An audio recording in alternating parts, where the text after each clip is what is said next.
नमस्ते दोस्तों, मैं सहिता जोशी। मैं आज आपको कृष्ण की जीवन कथा बताने जा रही हूँ। कृष्ण का जन्म मथुरा के कारागार में हुआ था। वे माता देवकी और पिता वासुदेव की 8वीं संतान थी। श्रीमद् भागवत के वर्ण अनुसार द्वापर युग में भोजवंशी राजा उग्रसेन मथुरा पर राज करता था। उनकी एक पुत्री देवकी और उनका एक पुत्र कंस था। जब देवकी की शादी में आकाशवाणी हुई थी, उस आकाशवाणी में कहा था कंस का मृत्यु देवकी का एक लड़का करेगा। तब कंस ने उन दोनों को कारागार में डाल दिया और उनके सब बच्चे मार डालता था। तब पर जब 8वां बच्चे ने जन्म लिया, मतलब मध्यरात्रि को एक नटखट बालक कृष्ण ने जन्म लिया। पर ये सब जानते थे कि ये कंस के हाथों लगेगा। पर तभी वासुदेव ने उसे छुपा कर गोकुल छोड़ आए। उन्हें अपने प्रिय मित्र नंद के पास छोड़ आए। नंद की पत्नी थी यशोदा मैया। कृष्ण बड़ा होते गया। उसे 3 चीजें बहुत पसंद थी। पहली उसकी प्रिय बांसुरी, दूसरा माखन और तीसरी उसकी राधा। वो नटखट माखन चोर और सबका लाडला था। उन्होंने ही महाभारत रचा और कंस का भी मृत्यु किया। उन्होंने बहुत प्रसन्नता से जीवन बिताया और राधा को समझाया कि वो लक्ष्मी और कृष्ण विष्णु थे। और एक ऐसा दिन आया कि तब कृष्ण हमसे दूर चले गए। कृष्ण की मृत्यु की घटना प्रभास नदी से ही जुड़ी है। कृष्ण की मृत्यु की घटना प्रभास नदी से ही जुड़ी है, जिसमें लोहे की छड़ का चूर्ण बहाया गया था। लोहे की छड़ का चूर्ण मछली में मिलाया गया था और वो उसके पेट में जाकर एक धातु का टुकड़ा बन गया। और उसी वक्त एक शिकारी ने भी उनके पैर पर तीर चलाया और वो उनका मृत्यु हो गया। ऐसे हमारे भगवान कृष्ण को उनके लिए हम एक गीत गाएंगे। कृष्ण की लीला है, कृष्ण की महिमा है, कृष्ण कंवर लिए मिसाल है। कण कण कण में माया, कृष्ण की माया है, कृष्ण का ये रूप असार है। राधा कृष्णा राधा हो कृष्णा। जय श्री कृष्ण। जय श्री कृष्ण। मेरा नाम अनन्या सिंह है और मैं 7वीं नर्मदा में पढ़ती हूँ। आप सभी के चरणों में मेरा स्वागत है। आज मैं आप सभी को श्री कृष्ण के रणधीर नाम और महाराज मुचुकुंद की कहानी सुनाऊंगा। सूर्यवंश में इक्ष्वाकुकुल बड़ा ही प्रसिद्ध है, जिसमें भगवान श्री राम अवतरित हुए। इसी वंश में महाराज मांधाता एक महान प्रतापी राजा हुए। महाराज मुचुकुंद इन्हीं के पुत्र थे। वह संपूर्ण सृष्टि में एक चक्र सम्राट थे। एक बार असुरों ने देवताओं पर आक्रमण किया और देवता हारने लगे। देवता बड़े दुखी हुए, अतः उन्होंने महाराज मुचुकुंद से सहायता की प्रार्थना की। महाराज मुचुकुंद ने देवताओं की सहायता के लिए हाँक है और वे बहुत समय तक असुरों से लड़ते रहे। अंत में देवता को विजय प्राप्त हुई। देवराज इंद्र ने महाराज मुचुकुंद से कहा, राजन, आपने हमारी बड़ी सेवा की। आपने अपनी पत्नी और पुत्र को छोड़कर हमारी सेवा में लग गए।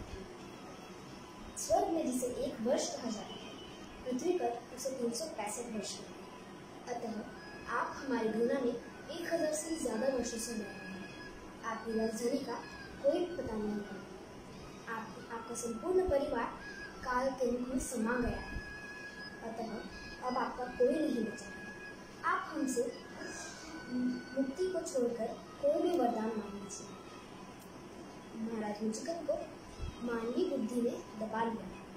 उन्होंने कितने दिनों से विश्राम नहीं किया, इसलिए उन्होंने देवराज से कहा, देवराज, आप मुझे बस इतना ही वर दें कि मैं जी भरकर सो लूं और मुझे कोई परेशान न करे। जो कोई मेरी निद्रा में विघ्न डाले तो वही जलकर खत्म हो जाए। देवराज ने कहा, ऐसा ही होगा, तथास्तु। ऐसा वर पाकर महाराज मुचुकुंद धरती पर आकर एक गुफा में सो गए। युग पर युग बीत गए, द्वापर युग आ गया। इस बार देव विष्णु ने श्री कृष्ण का रूप में जन्म लिया और बहुत से असुरों का संहार किया। एक बार कालयवन ने मथुरा को घेर लिया और उसे भगवान शिव का वरदान था कि कोई भी अस्त्र शस्त्रों से नहीं मार सकता और कोई भी सूर्यवंशी या चंद्रवंशी उसको परास्त नहीं कर सकता। ऐसा वर पाकर वो खुद को परम शक्तिशाली समझने लगा, लेकिन ये उसकी भूल थी। श्री कृष्ण सोचने पड़े कि आखिर मैं इसे मारूं तो मारूं कैसे। Good morning to everyone present here. My name is Ashati Rahul Salunke and I am studying in 7th year now. And my story name is Krishna liberting the two Arjuna trees. Shri Krishna thought of liberting the two Arjuna trees who had been sons of Kubera in their previous life, Nalakubera and Manigriva, by name. They were endowed with immense wealth, beauty and splendor, but on account of their pride, they had been turned into trees by a Narada's curse for something bad they did. After 100 Deva years, the touch of Shri Krishna can save them. Krishna's Leela can help them to get rid from the curse. In an attempt to free himself, Krishna started dragging the mortars and finally got stuck between the two trees. The two Arjuna trees fell down with a big crash and the two Devas emerged from them. The two Devas praised Lord Krishna for rescuing them and for being a protector. Thank you.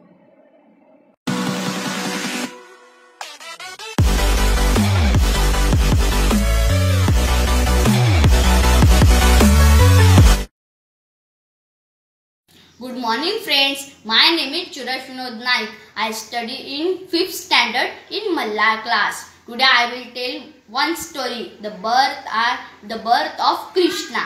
The king of Mathura was tyrant and he was the king. It was the prophesied that the Kams would be killed by 8 born to his sister Devaki and her husband Vasudeva. Kams imprisoned both of them and ensured each of newborn were eliminated on the day of Krishna was born as the 8th son to the Devaki and Vasudeva. The night Krishna was born, divine voice directly. Vasudeva's Mungal, the born out of prison, the take and to his friend house in the Gokul and exchange his son with his friend newborn girl. He is assured that his son would have a safe upbringing in a Gokul. Vasudeva followed the introduction safely delivered and the born in the Gokul as the friend prison. Comes think that the 8th child born his sister is not boy but a girl.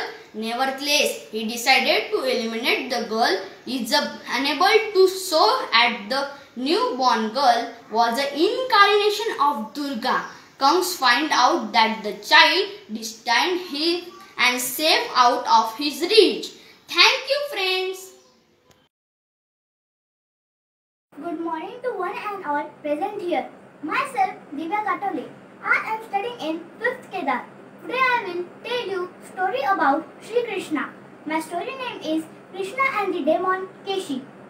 Sage Narad, son of Lord Brahma, went to Kams after the death of Aishtasur and told him that the prophecy is indeed true. According to Narad, Krishna would soon kill the Kams.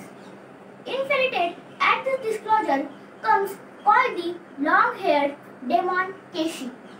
Keshi was an extremely powerful mystic demon.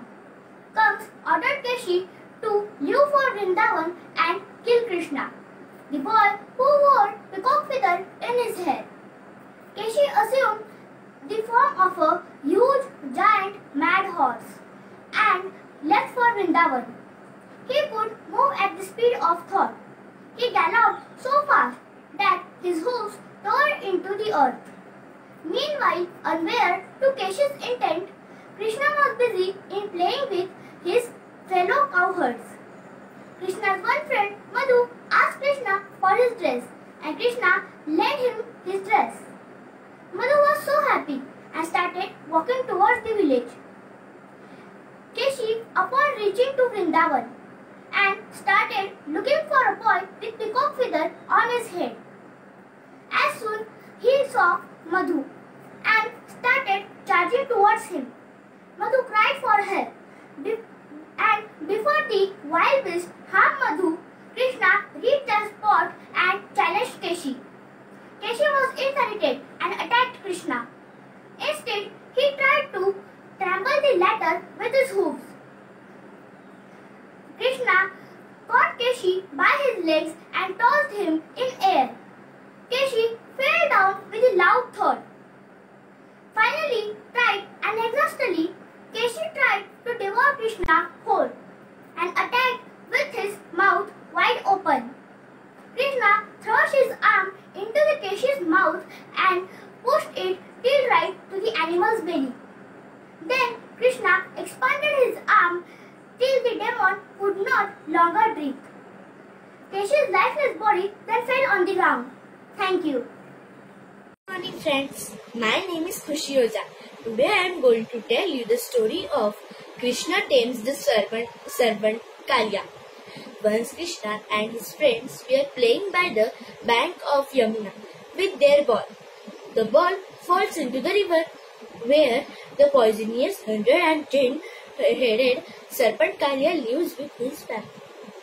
Kalya was banded by Hearted and his venom had started poisoning the waters of Yamuna. Krishna dives into the water to retrieve the ball and encounters the Kalya. He orders to Kalya to stop the poisoning water and live peacefully, blinded by rage. Kalya refuses. Krishna fights and giant serpent Krishna assumes the weight of the entire universe and dances on the Nag's head, soon overpowering him. He then tells Kalya to leave Vrindavan and the river of Yamuna and never return Vrindavan. Thank you. Good morning to one and all present here. Myself Kunal Katole is going to tell you a story about Sri Krishna. My story name is Sri Krishna and the Arishtasur. Kans, the evil demon king of Mathura, wanted to kill his nephew Krishna because it was professed that Krishna would kill Kans. Kans ordered Arishtasur, a evil demon, to kill Krishna. Arishtasur transformed into a bull and went in search of Krishna to Vrindavan. After reaching Vrindavan, he saw many kids playing. In order to identify which one was Krishna, he started creating havoc by destroying houses, uprooting trees and scaring the people. He knew that Krishna would present himself and challenge him. Krishna was far away with his cattle and cowherds. He heard screams coming from the side of the village and saw a wild bull running amok. Despite his friends' warning, Krishna went and blocked the path of the bull. Arishtasur started digging the ground and charged toward Krishna. After this, he blew his tail so swiftly that it blew away all the clouds in the sky. All the villagers and Krishna's friends were worried that the bull would cause harm to Krishna. But Krishna stood his ground. As soon as the bull came close to Krishna, Krishna held him by his horns, threw him up in the air and threw him away. Arishtasur fell down, but Arishtasur was taken aback by Krishna's offensive moves. He woke up once again and charged towards Krishna with all his might. And now this time, Krishna held Arishtasur by one of his horns, picked him up in the air, threw him down on the ground and broke one of his horns. Arishtasur fell down with a loud thud and died. Thank you. My name is Manav Narendra Thakur. I study in 6th standard, division Malkaus, roll number 41. My story name is Krishna Tames the Serpent Kalia. Once Krishna was playing with his friends by the bank of the river Yamuna with their ball. The ball falls into river, where the poisonous 110-headed serpent Kalia was live with his family. Kalia was blinded by hatred and his venom. Krishna dives into water to retrieve the ball and encounters Kalia. He ordered Kalia to stop poisoning the water and live peacefully. Blinded by rage, Kalia refuses. Krishna fights the Kalia to the giant surface. Krishna assumes the weight of the entire universe and dances on the Naga's head. Soon overpowering him, he then tells Kalia to leave Vrindavan and the river and never return. नमस्कार बालमित्रांनो, माझे नाव पियुष निखिल बालाजी वाले. मी इयत्ता 6वी मालकौंस मध्ये शिकतो. मी आज तुम्हाला एक गोष्ट सांगणार आहे. गोष्टीचे नाव कालिया नागाचा वध. तर गोकुळात अचानक लांडग्यांची संख्या वाढू लागली होती. त्याचबरोबर गुरांची संख्या सुद्धा वाढू लागली होती. मग एकदा यशोदामाई कृष्णाला म्हणते, हे बघ कान्हा, उद्यापासून तू रोज गोवर्धन पर्वतावर जायचं व आपल्या गुरांना चारवून आणायचं. भले तू तुझ्या मित्रांसोबत जा, पण हे काम तू पूर्ण करायचंच. हे ऐकून तर काय कृष्ण खुश असून जातो. तो रोज आपल्या सवंगड्यांसोबत गोवर्धन पर्वतावर जात असे. तिथे जाऊन त्यांचं काय काम असे तर ते गुरांना रानात सोडणे व मनमुरादपणे खेळणे. ते काय खेळायचे बरं? सूर पारंबी, झाडावरनं उड्या मारायचे, एका फांदीवरनं दुसऱ्या फांदीवर, असे त्यांचे खेळ. त्यातलाच त्यांचा आवडतेचा खेळ म्हणजे विट्टी दांडू. कान्हा विट्टी दांडू खूप मस्त खेळत असे. असंच एकदा त्यांचा विट्टी दांडूचा खेळ मजेत रमला होता. कान्हाने इतक्या जोरात विट्टी उडवली की ती थेट डोहात पडली आणि त्या डोहात कालिया नावाचा एक नाग राहत होता. तो त्याच्या बायकोसोबत तिथे आला होता. हे कृष्णाने जाणून बुजून केलं, कारण त्या नागाचा त्याला वध करायचा होता. पण त्याचे सवंगडी म्हणायला लागले, अरे कृष्णा तू हे काय केलंस? अरे कृष्णा तू हे काय केलंस रे? मग तिकडनं गोपिका आल्या, अरे पळा पळा पळा, नाही तर नाग आपल्याला खाऊन टाकेल. पण कृष्णाने कोणाकडेच लक्ष नाही दिलं. त्याने थेट डोहात झेप घेतली. मग इकडे बाहेर सगळ्या गावकऱ्यांना बोलवण्यात आलं आणि कृष्ण शोधत शोधत त्या कालिया नागाला शोधत गेला पाण्यात. आणि मग कालिया नाग तर बसलाच होता फणा काढून आणि त्याने कृष्णाकडे डोळे वट्टावून पाहायला सुरुवात केली. मग कृष्णाने चपळाईने नागाची मान पकडली. नंतर नागाला आला राग. त्याने पकडलं शेपटीत कृष्णाला आणि देऊ लागला फटके. मग कृष्णाने परत चपळाईने सुटला आणि मग त्याने नागाला वरती खेचण्याचा प्रयत्न केला. मग कधी नाग त्याला खाली खेचे तर कृष्ण त्याला वरती खेचे, नाग खाली खेचे तर कृष्ण वरती खेचे, असं त्यांचं भांडण सुरू होतं. गावकरी हे युद्ध श्वास रोखून बघत होते. मग कृष्णाने चपळाईने नागाच्या फण्यावर झेप घेतली आणि तो हसत हसत नाचू लागला. नाचत नाचत तर नागाच्या तोंडातनं रक्त निघालं आणि ते थेट डोहात जाऊन पडलं. डोहातली त्याची बायको वर आली आणि कृष्णाची क्षमा मागू लागली. कृष्णाला म्हणाली की यांना जीवनदान द्या, यांना माफ करा. मग नाग म्हणाला, कृष्णदेवा तुम्ही तर श्रेष्ठ आहात, तुम्ही भगवान आहात, मला माफी द्यावी. मग कृष्ण म्हणतो, ठीक आहे, तुम्ही आता कुठेतरी दूरवर निघून जा आणि कोणालाच त्रास द्यायचा नाही, कोणत्याच गावकऱ्यांना त्रास द्यायचा नाही. हे ऐकून गावकऱ्यांना समान भारावलं. त्यांनी कृष्णाला फुलांचे हार घातले. त्याला खांद्यावर बसवून त्याची गावभर मिरवणूक काढण्यात आली. असा होता आपला नन्हराला कृष्ण. धन्यवाद. नमस्ते दोस्तों, मेरा नाम प्राप्ति राहुल शर्मा है. आप सभी भगवान श्री कृष्ण को तो जानते ही हैं. मैं आपको भगवान श्री कृष्ण के जीवन के बारे में थोड़ी सी जानकारी दूंगी. श्री कृष्ण भगवान विष्णु के 8वें अवतार और हिंदू धर्म के ईश्वर माने जाते हैं. कन्हैया, श्याम, गोपाल, केशव, द्वारकेश या द्वारकाधीश आदि नामों से भी उनको जाना जाता है. कृष्ण निष्काम कर्मयोगी, एक आदर्श दार्शनिक, स्थित प्रज्ञ एवं दैवी संपदा से सुसज्ज महान पुरुष थे. उनका जन्म द्वापर युग में हुआ था. उनको इस युग के सर्वश्रेष्ठ पुरुष, युग पुरुष या युग अवतार का स्थान दिया गया है. कृष्ण के समकालीन महर्षि वेदव्यास द्वारा रचित श्रीमद् भागवत और महाभारत में कृष्ण का चरित्र विस्तृत रूप से लिखा गया है. भागवत गीता कृष्ण और अर्जुन के संवाद है, जो ग्रंथ आज भी पूरे विश्व में लोकप्रिय है. इस कृति के लिए कृष्ण को जागृत जगत गुरु का सम्मान भी दिया जाता है. कृष्ण वासुदेव और देवकी की 8वीं संतान थे. मथुरा के कारावास में उनका जन्म हुआ था और गोकुल में उनका लालन पालन हुआ था. यशोदा और नंद उनके पालक माता पिता थे. उनका बचपन गोकुल में व्यतीत हुआ. बाल्य अवस्था में उन्होंने जो बड़े बड़े कार्य किए जो किसी सामान्य मनुष्य के संभव नहीं थे. मथुरा में मामा कंस का वध किया. सौराष्ट्र में द्वारका नगरी की स्थापना की और वहां अपना राज्य बसाया.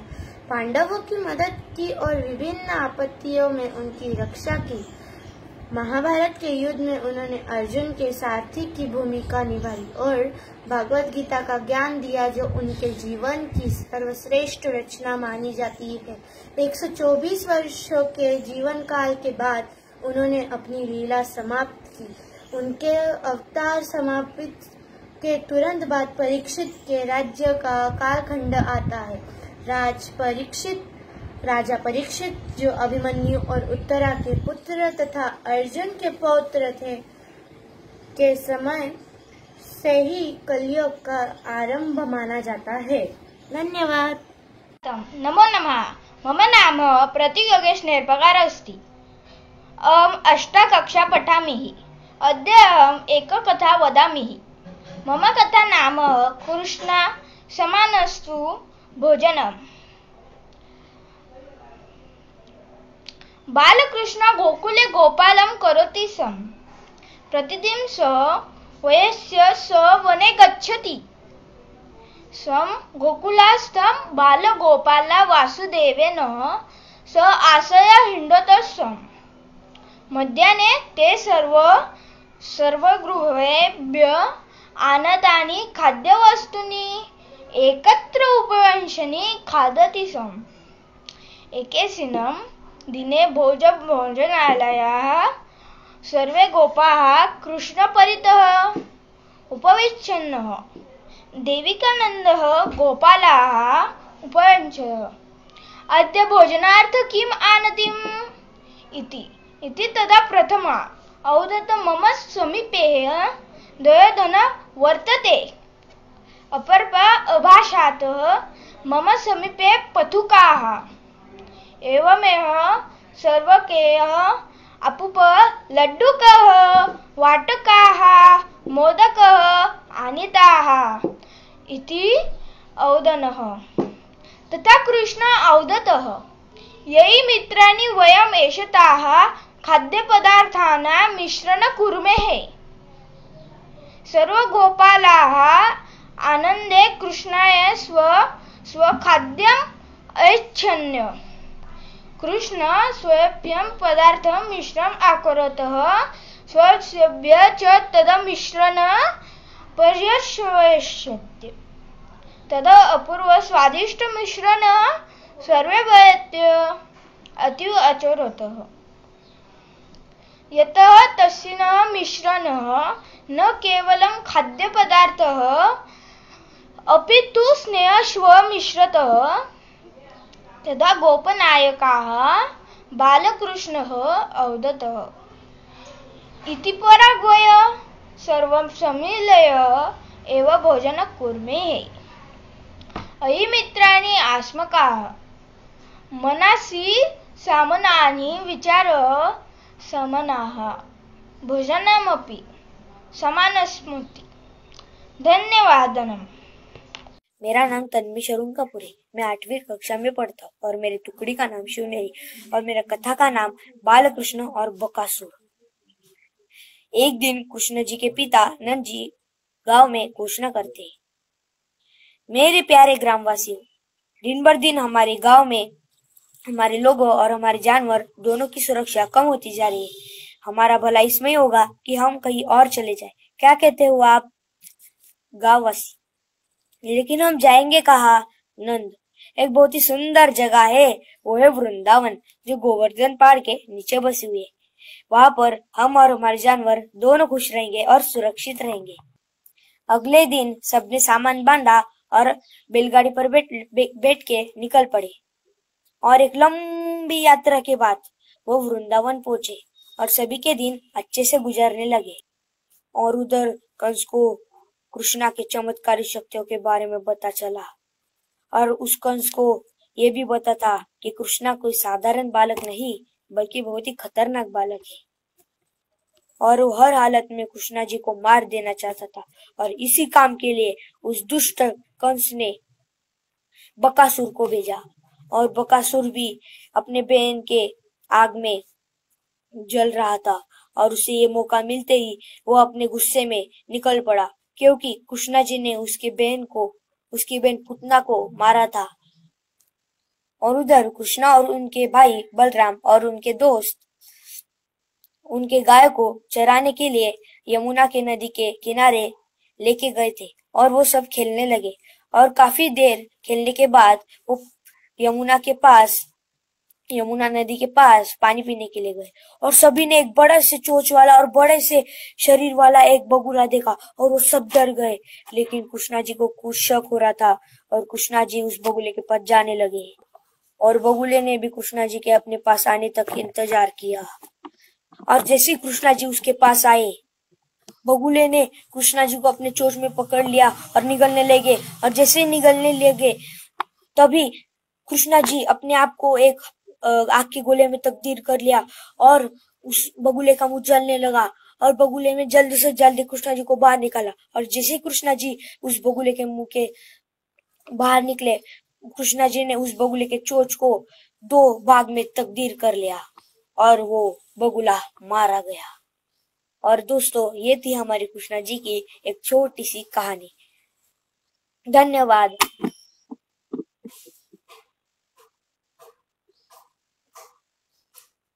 वसुदेवसुतं देवं कंसचाणूरमर्दनं देवकी परमानंदं कृष्णं वंदे जगद्गुरु। माझे नाव वैष्णवी वाल्मिक पाटील आहे। मी तुम्हाला कृष्ण भगवंतांच्या अवताराबद्दल काही गोष्टी सांगणार आहे। पृथ्वीवर खूप राक्षसांचा उपद्रव वाढला आणि मग तेव्हा पृथ्वी माता ब्रह्मदेवाला शरण गेली। ब्रह्मदेव नारायणांना शरण गेले। मग नारायण म्हटले, मी लवकरच देवकीच्या आणि वसुदेवाच्या पोटी जन्म घेणार आहे। देव फक्त ज्यांची बुद्धी निष्काम राहते व जे सद्गुणाचे तत्पर राहतात त्यांच्या घरी जन्म घेतात। आणि मग जेव्हा त्यांचं लग्न होतं मग कंस त्यांना कारागृहात टाकतो। कारागृहात टाकल्यावर मग वसुदेव त्यांना समजावत राहतात, देवकी मातेला समजावत राहतात। मग ते म्हणतात देवाची इच्छा असेल म्हणूनच देवानी कारागृहात टाकलं असेल किंवा मग एकांतात आपल्याला देवाचं